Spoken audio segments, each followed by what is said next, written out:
Yang pertama, kita akan mengingatkan kembali ada yang 3 ayat sebagai kunci kitab Roma, dan setelah itu kita melihat sejarah kehidupan Rasul Paulus dan kapan dia menulis surat-surat kepada jemaat gereja yang berada pada waktu itu, dan kita akan membuat garis besar kitab Roma dan melihat ini akan menjadi peta bagi kalian saat kalian membaca kitab Roma. Oh, inilah yang maksud, inilah yang alasan yang mengapa Rasul Paulus menulis kitab Roma, dan kita akan coba yang penerapan.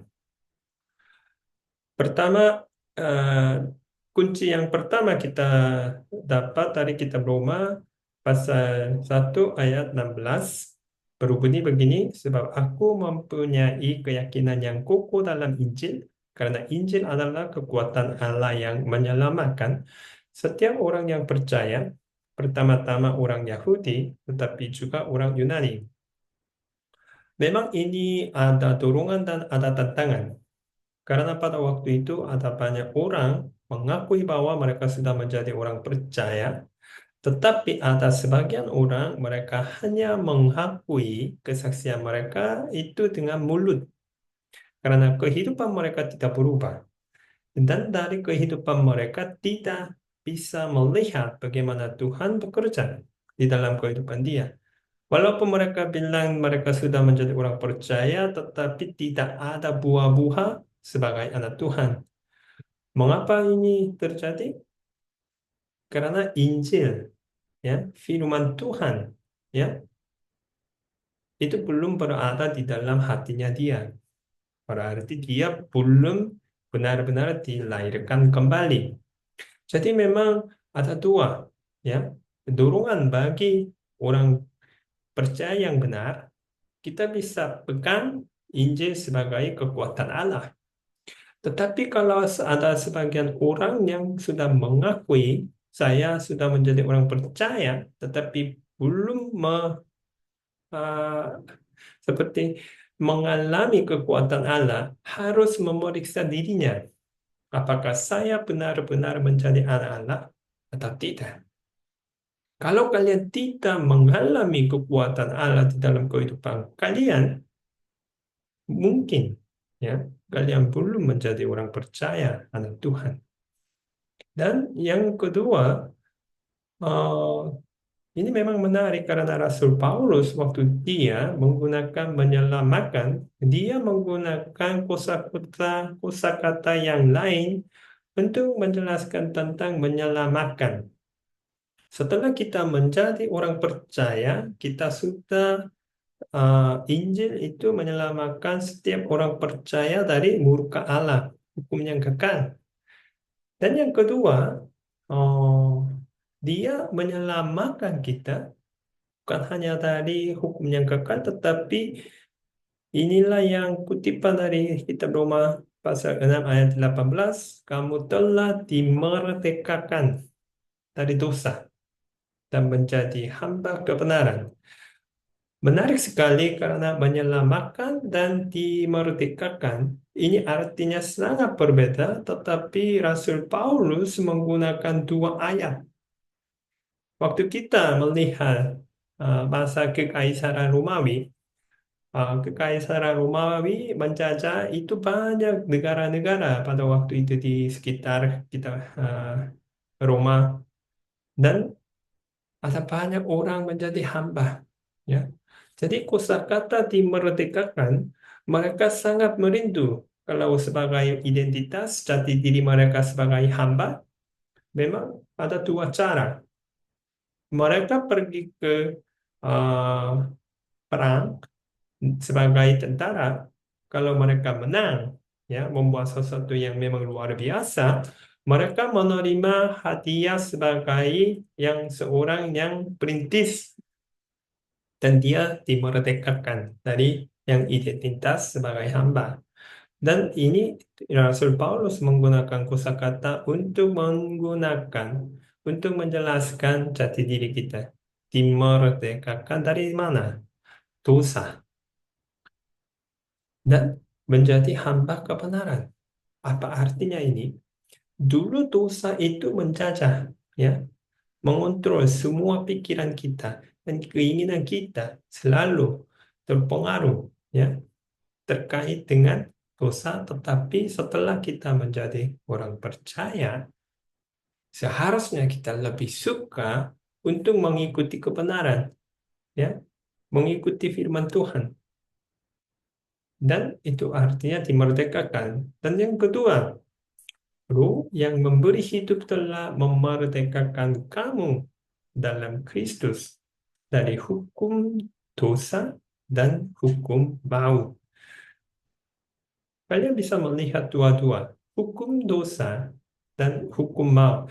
Hukum maut itu apa? Hukuman yang kekal. Dan hukum dosa itu setiap hari yang terjadi di dalam kehidupan kita. Oleh sebab itu, hanya Injil, firman Tuhan, ya, menyelamatkan kita dan memerdekakan kita dari hamba itu dosa. Oleh sebab itu, Rasul Paulus bilang, Injil adalah kekuatan Allah. Dan yang kedua, kunci kedua, kitab Roma, pasal 1 ayat 17, sebab di dalamnya nyata kebenaran Allah yang bertolak dari iman, dan memimpin kepada iman seperti ada tertulis, orang benar akan hidup oleh iman. Apa artinya orang benar akan hidup oleh iman? Karena dulu kita selalu berhidup dengan kekuatan kita, ya. Tetapi mungkin kalian sudah mengalami saat kalian akan berusaha membuat sesuatu yang baik dengan keinginan kalian atau kekuatan kalian. Apakah itu bisa? Kemungkinan besar selalu gagal. Karena dengan kekuatan kita, kita tidak mampu membuat sesuatu yang baik. Ini sudah tertulis. Roma pasal 7 ayat 21 bilang, demikianlah aku dapati hukum ini, jika aku menghendaki berbuat apa yang baik, yang jahat itu ada padaku. Jadi kita harus mengakui bahwa mungkin saya tidak bisa, tidak mampu dengan kekuatan kita, tetapi waktu kita percaya pada Tuhan Yesus Kristus, firman Tuhan akan berkuasa di dalam kehidupan kita, dan Tuhan akan bekerja di dalam kehidupan kita, sehingga mungkin kita bisa berubah pikiran kita, hati kita, dan bisa membuat buah-buah Roh Kudus sesuai dengan firman Tuhan. Yang C, banyak orang mereka lupa muka Allah. Tetapi ini yang kebenaran dan mengingatkan kembali, sebab muka Allah nyata dari surga atas segala kefasikan dan kelaliman manusia yang menindas kebenaran dengan kelaliman. Nanti kita akan menggali lebih dalam, jadi jangan lupa apa 3 kunci di dalam kitab Roma. Yang pertama, ayat 16, kedua 17, ketiga 18 dari pasal 1. Mengapa kita perlu melihat kehidupan Rasul Paulus? Karena memang menarik bagaimana Tuhan menggunakan kehidupan Rasul Paulus untuk bukan hanya memberitahukan Injil, tetapi sesuai dengan Rasul Paulus bisa menjelaskan banyak makna yang tersembunyi di dalam Perjanjian Lama, dan itu dia mencari emas-emas dari Perjanjian Lama, dan dengan kehidupan dia sudah mengalami bagaimana firman Tuhan berkuasa, dan dia menulis, ya. Jadi itu bukan hanya pengetahuan, tapi pengetahuan dan pengalaman dia mungkin membuat seimbang, dan kita bisa melihat emas prinsip-prinsip Alkitabiah. Dia lahir di Kilikia. Uh, dan setelah dia mungkin menjadi orang percaya, dan Tuhan tidak menggunakan dia secara langsung. Sekitar 11 tahun, dia mau bergabung dengan orang-orang percaya, tetapi Tuhan merencanakan dia mungkin uh, menyelidiki lebih dalam firman Tuhan sendiri untuk pelayanan ke depan. Jadi sekitar 11 tahun. Dan setelah itu dia diundang oleh Barnabas untuk mengajar firman Tuhan di gereja Antioquia. Setelah itu dia pergi ke perjalanan misi yang pertama. Dari sesudah Masehi tahun 46 sampai 48. Dan setelah itu dia menulis surat Galatia. Uh, Menarik sekali karena setelah dia selesai perjalanan misi yang pertama, mengapa dia menulis surat Galatia? Karena walaupun banyak orang sudah menjadi orang percaya, tetapi mereka masih bingung. Bagaimana mereka berhidup sebagai orang percaya? Apakah mereka masih perlu mengikuti semua hukum Taurat? Kalau mereka tidak mengikuti hukum Taurat, apakah mereka hilang keselamatan mereka? Jadi ada banyak kebingungan. Jadi Rasul Paulus perlu meyakinkan bahwa bukan karena mengikuti hukum Taurat, tetapi hanya oleh iman, keselamatan kita aman. Dan Rasul Paulus, tim misi mereka selesai perjalanan misi yang kedua, dan setelah itu di Korintus, Rasul Paulus menulis surat kepada Tesalonika 2 kali. Di dalam Tesalonika, Rasul Paulus itu menghiburkan hati mereka dan mendorong seperti imannya mereka, dan harus menjelaskan tentang waktu itu banyak orang berpikir, oh, kalau orang percaya mati tidak ada yang dibangkitkan lagi, dan juga Yesus Kristus tidak akan datang. Ada yang doktrin-doktrin yang memang bingung. Jadi Rasul Paulus menjelaskan hal itu. Dan perjalanan misi yang ketiga, kita bisa melihat setelah perjalanan misi 1 dan 2, semakin lama Rasul Paulus lebih menggunakan waktu untuk mengajar firman Tuhan kepada orang-orang yang sudah menjadi orang percaya, dan juga dia memberitahukan Injil kepada seorang yang belum mendengar Injil yang benar. Banyak orang waktu itu sudah tahu budaya Yahudi, dan juga mereka sudah tahu apa yang mereka menggunakan, ya, ritual-ritual. Tetapi Rasul Paulus harus membuktikan bahwa apa yang Injil yang benar sesuai dengan firman Tuhan. Dan surat Korintus 1 dan 2, gereja Korintus kemungkinan besar pelajaran mereka kurang, karena Rasul Paulus tinggal di kota Korintus sekitar 18 bulan.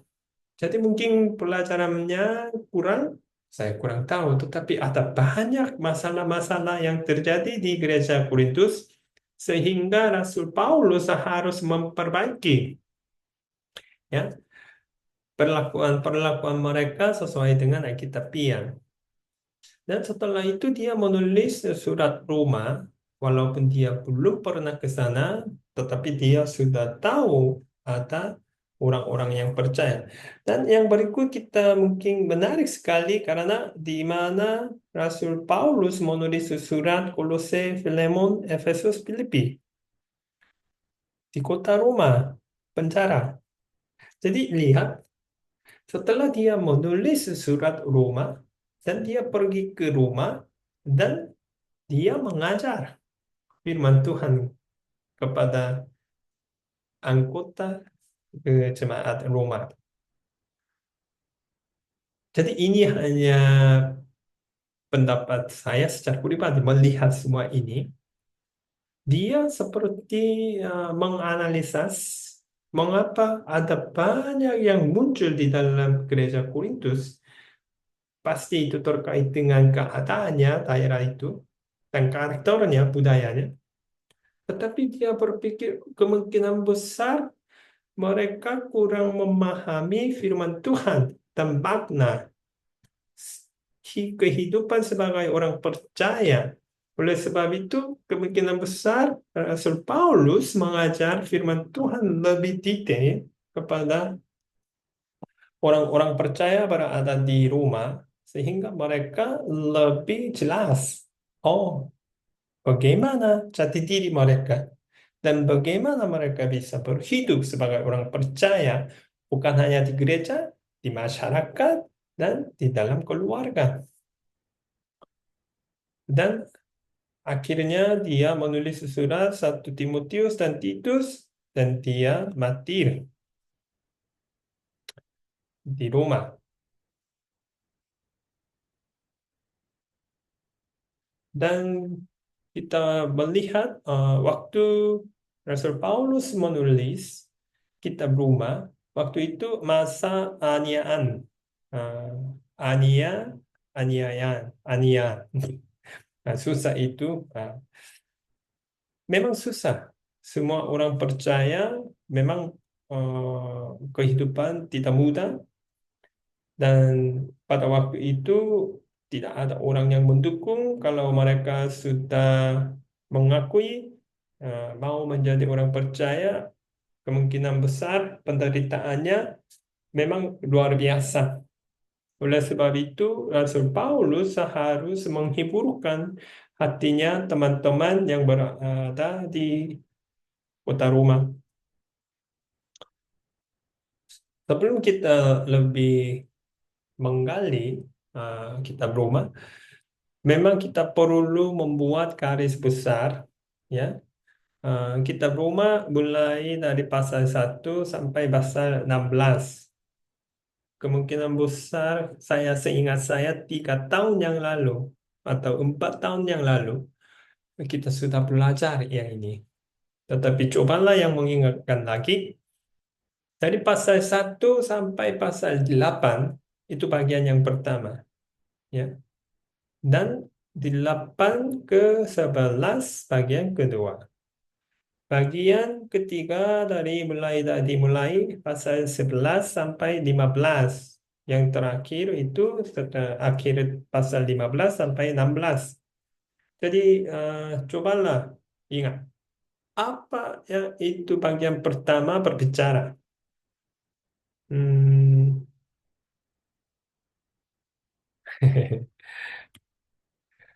Jadi bagian pertama, Rasul Paulus menjelaskan inti-inti keselamatan dan makna kabar baik. Jadi dari pasal 1 sampai pasal 8 dia memperhatikan semua di bawah rancangan Tuhan, bagaimana Tuhan menyelamatkan, ya, orang-orang yang percaya, ya.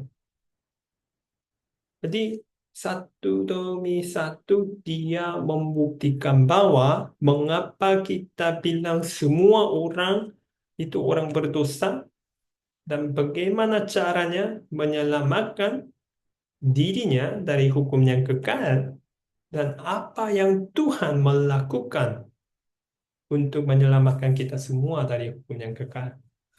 Satu demi satu semua ini emas.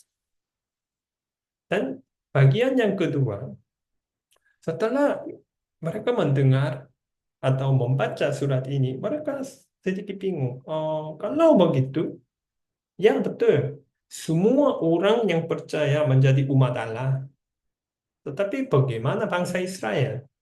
Ya, karena mereka sudah dipilih oleh Tuhan sebagai umat Allah, apakah Tuhan menyerahkan mereka? Tapi waktu itu banyak orang Yahudi sudah menjadi orang percaya. Kemungkinan besar Rasul Paulus harus menjelaskan bagaimana rancangan Tuhan bagi bangsa Israel. Jadi pasal 9 sampai pasal 11, Rasul Paulus menjelaskan tentang pertanyaan dan jawaban tentang bangsa Israel. Jadi pasal 9 itu tentang masa dulu bangsa Israel, dan pasal 10 itu sekarang, dan pasal 11 itu belum terjadi, tetapi yang ke depan akan terjadi. Dan dari pasal 12 sampai pasal 15, memang ini lebih praktik. Ya, kita bisa mengambil beberapa inti-inti dari bagian ini untuk menerapkan di dalam kehidupan kita masing-masing sehari-hari.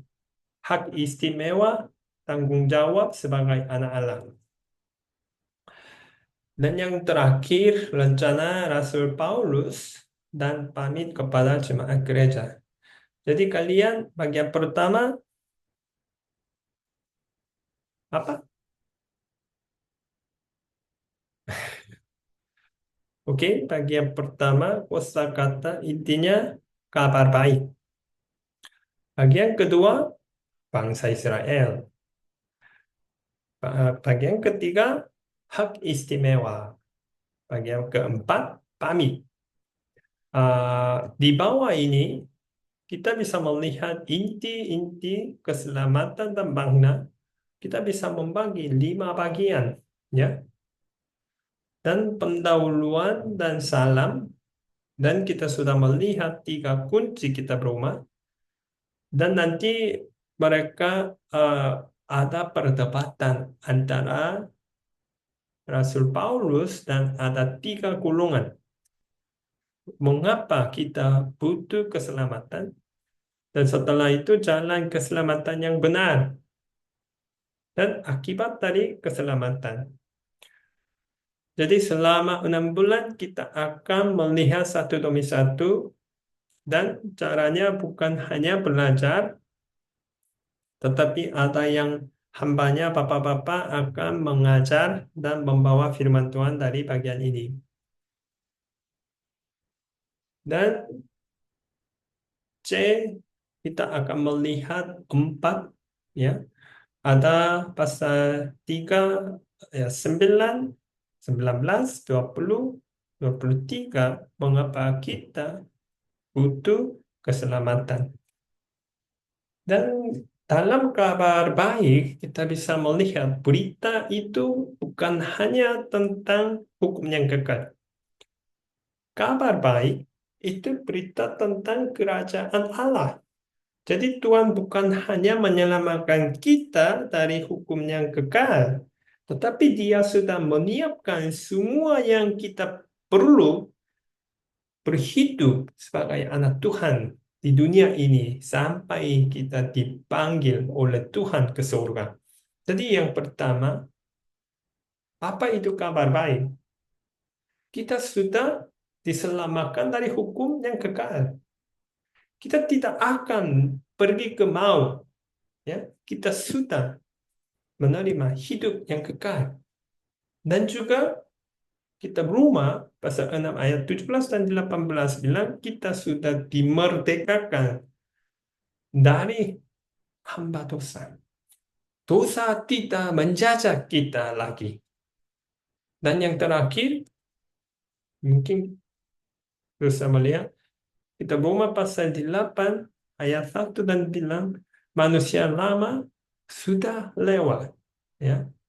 Jadi ini 3 hal yang kabar baik. Yang bagian pertama, Rasul Paulus menjelaskan kepada kita. Jadi mengapa kita perlu melihat ini lagi dan mengingatkan kembali? Karena Injil adalah apa? Kekuatan Allah. Ya.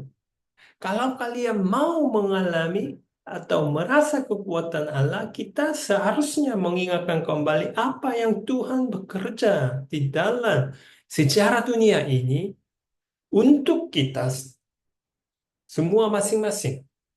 Dan saat kita mendengar pekerjaan Tuhan bagi kita masing-masing, bagaimana responnya dari kita? Jadi ada dorongan dan ada tantangan dua-dua bersama-sama kepada kita. Dan pertanyaan tentang jawab bangsa Israel, saya sudah bilang bangsa Israel dipilih oleh Allah di masa dulu, dan Israel diremakan oleh Tuhan sekarang, dan Israel akan dipulihkan oleh Tuhan di masa depan. Ini akan dijelaskan lagi. Dan hak istimewa dan tanggung jawab. Dan saya sangat suka karena Rasul Paulus bukan hanya menjelaskan tentang kabar baik tentang bangsa Israel, tetapi dia membawa banyak prinsip-prinsip yang kita bisa lakukan setiap hari sebagai anak Tuhan di gereja, pasal 12, dan di masyarakat, dan di dalam persekutuan dengan saudara-saudari, keluarga besar. Memang sangat detail, ya. Jadi semoga kalian bisa menikmati, oh, inilah yang cara hidup sebagai anak Tuhan di gereja, masyarakat, dan persekutuan dalam keluarga besar. Jadi ini yang seperti saya mau menantang. Hmm. Minggu ini kalian mungkin coba membaca kitab Roma dari pasal 1 sampai pasal 16. Ya, sesuai dengan garis besar. Mengapa yang ini penting? Karena waktu kalian membaca firman Tuhan secara pribadi, Roh Kudus yang berada di dalam hati kalian pasti akan membimbing dan memberitahukan apa makna yang berada di dalam kitab Roma. Jadi saya seperti mendorong kalian membaca kitab Roma, ya, dari pasal 1 sampai pasal 16, dan coba menghafal garis besar kitab Roma. Mungkin mulai dengan ini. Bagian yang pertama, kunci kosakata kabar baik. Bagian kedua, bangsa Israel. Bagian ketiga, hak istimewa. Bagian keempat, kami. Dan mungkin waktu kalian membaca kitab Roma, pasti Roh Kudus akan memberikan inti-inti yang memang luar biasa, jadi membuat catatan. Saya mengajar ini, kalian menonton video ini pada hari Minggu ini, tetapi minggu depan mungkin Bapak-Bapak akan mengajar firman Tuhan, tetapi saya akan membuat video pelajaran kitab Roma setiap minggu. Jadi sebelum kalian mendengar firman Tuhan pada minggu dari Bapak, itu Manado Bible Chapel, kalian lebih bagus menonton video. Karena Bapak-bapak tidak akan mengulangi pelajaran yang ini, tetapi Bapak-bapak akan memilih temanya dari bagian ini dan juga akan mengajar firman Tuhan. Tetapi saya akan menggunakan video setiap minggu untuk kalian bisa mengerti bagian yang lebih dalam. Terima kasih karena memperhatikan apa yang saya sampaikan. Sebelum kita menutup, mari kita satu dalam doa. Terima kasih Tuhan, hambanya Tuhan membawa apa yang makna dan hatinya berada di dalam kitab Roma kepada anggota Manado Bible Chapel.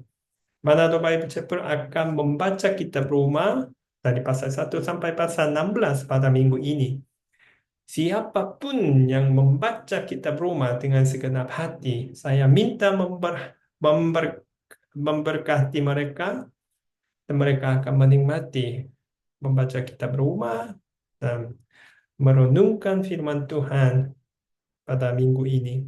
Terima kasih, kami berdoa dalam nama Yesus Kristus. Amin. Terima kasih, dan jangan lupa waktu sharing membuat rekaman sehingga saya bisa mendengar apa yang kalian dapat dari Roh Kudus. Terima kasih.